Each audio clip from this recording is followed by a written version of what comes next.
Bom, a gente vai ver aula 15 de Português 2, já que Português 1, aula 15, é sobre. São só questões, responder questões de interpretação de texto. Então a gente pode fazer de uma forma mais prática e vir logo para Português 2, né, que é literatura. E aqui a gente vai ver, né, que não era para voltar e está voltando. É para a gente ver a obra de Raul Pompeia, que é considerado um escritor naturalista também. O Raul Pompeia, ele escreveu o grande livro dele na literatura, o Ateneu. E aí, o Ateneu é o livro mais importante dele, foi publicado primeiramente sob a forma de folhetim em 1888, na Gazeta de Notícias. Autobiográfico, uma vez que Raul Pompeia fora também aluno interno, o romance, narrado em primeira pessoa, conta a vida do adolescente Sérgio, dentro do internato, caricaturando seus colegas, professores e o diretor do internato. O autor acentua-lhe defeitos, erros, hostilidades, hipocrisias, corrupções física e moral. O Raul Pompeia, ele veio de uma família bastante rica. A mãe dele, inclusive, vem de uma linhagem que era da mesma família de Tiradentes. Ele estudou em escolas particulares bem importantes da época.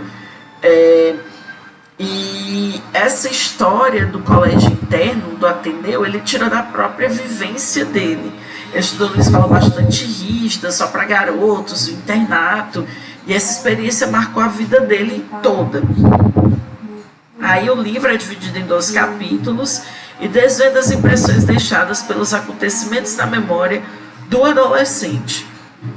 O romance admite duas leituras que complementam e enriquecem.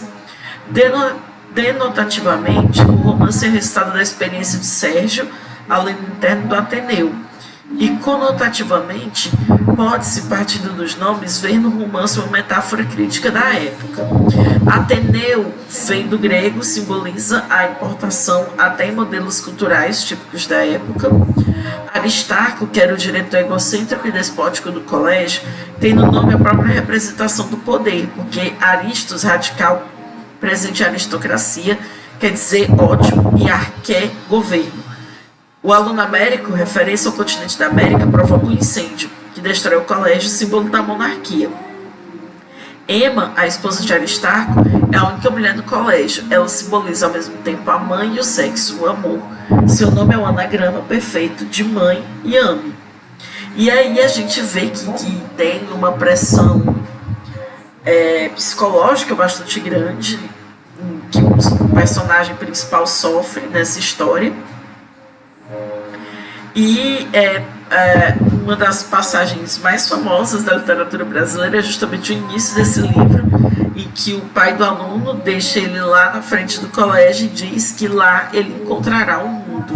O que é verdade, porque ele sai da convivência familiar como uma criança e lá ele vai viver por si mesmo e conhecer pessoas diferentes. Vai acontecer bastante coisa na vida dele. E o Ateneu é uma fusão de romance com memórias. O componente memorialístico do livro deve-se a um episódio marcante da vida do Raul Pompeia, como já foi dito, pelo trauma que lhe causou.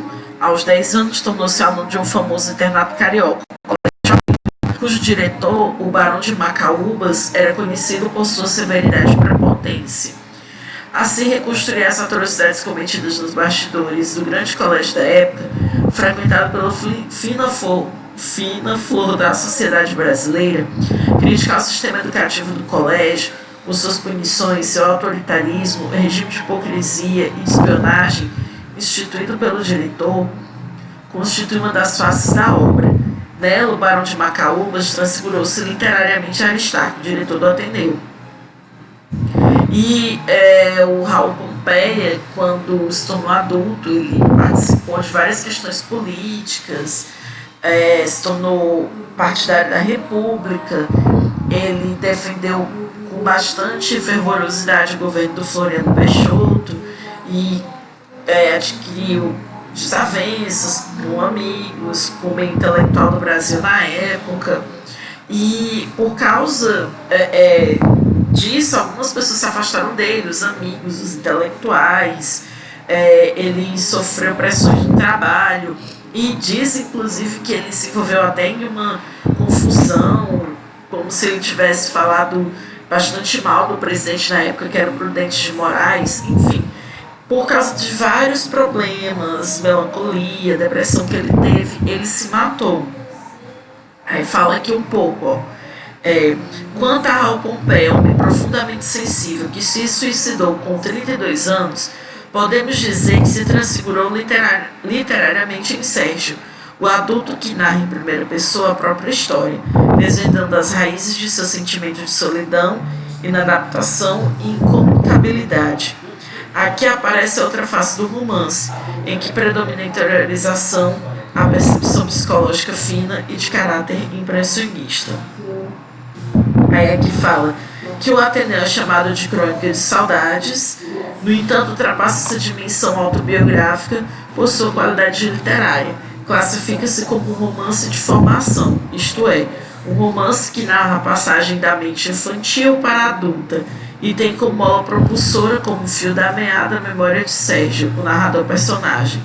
Já a adulta lhe relata os episódios emocionalmente mais marcantes, mais traumatizantes, ocorridos ao longo de 2 anos em que foi aluno do Ateneu.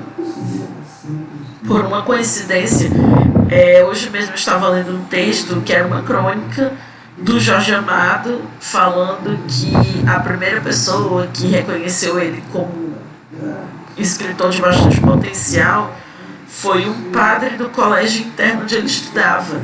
E ele odiava o colégio interno, Jorge Amado. Ele se sentia como se estivesse dentro de uma prisão. Então essas escolas, elas acabam moldando o caráter dos alunos, mas não de uma forma positiva, né?